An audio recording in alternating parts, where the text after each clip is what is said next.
Bernie, I think Bernie's press secretary with a kind of optimistic tweet.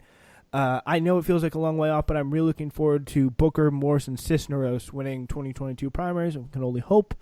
Cisneros. Yeah, Jessica Cisneros. She was an interesting candidate. I was really kind of disappointed to see that she didn't win, but I think you just got to get it started. Like I think you got to get the momentum started earlier.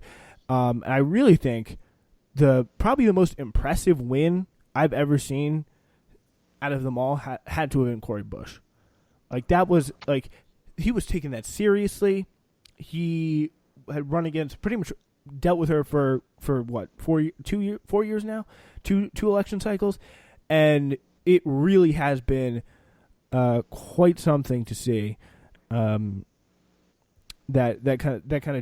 That victory, and I think that would be a model for someone like Morris to build off of.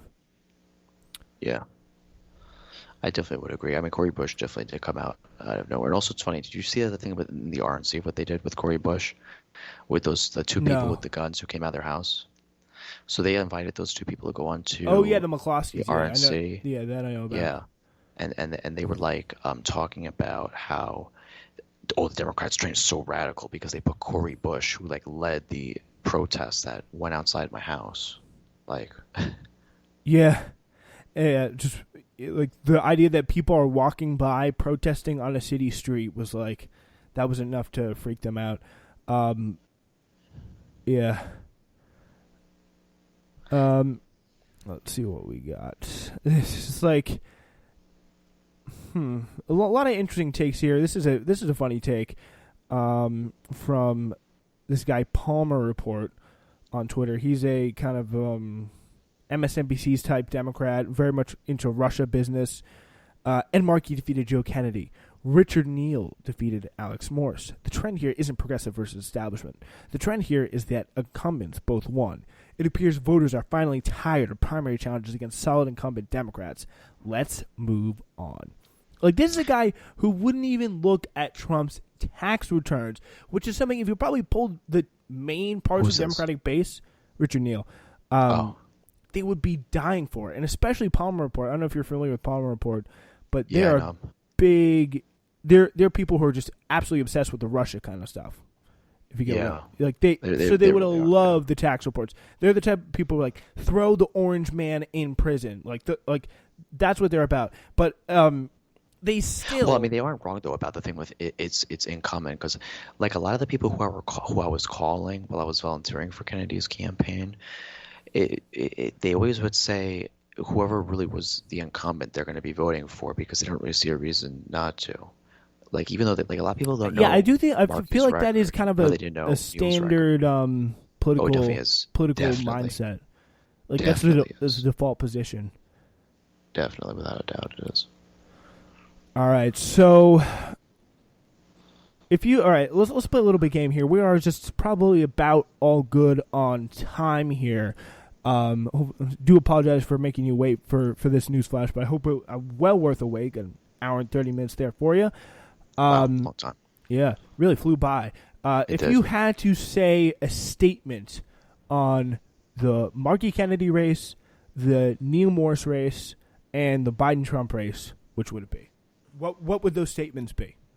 Oh, for each individual race or all together? Yeah, just like sum them up in a statement, or sum each race up in a statement, like where you think it is now. Well, Biden versus Trump, I think Biden is he's in a hot tub with young women, and he has to figure out how to get out.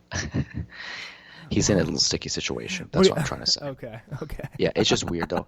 I use the hot tub as an analogy because, like, who the hell wants to be in a hot tub with Biden? Like, it's just like kind of weird. Like, just think about it. Yeah, and then Ed Markey versus Joe Kennedy. I think it's more of, it seems that an incumbent really did have a large impact, but Kennedy actually did better than I thought he did. Like, right now, it's 53 to 46.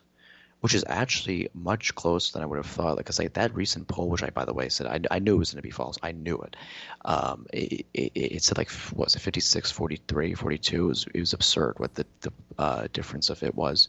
And also, by the way, it's only 54% in, and we have 600,000 more ballots to come in, so that tally will change no matter what. I'm not going to say Kennedy's going to win. It'll be interesting to see what the final results are, but we pretty much know what the end result will be. But Most likely Markey, yeah. Markey. I doubt I am confident in saying that Markey winning there. And then so that, sadly. those are the statements. Thank you so much for listening to News Flash tonight. Thanks, James, for coming on.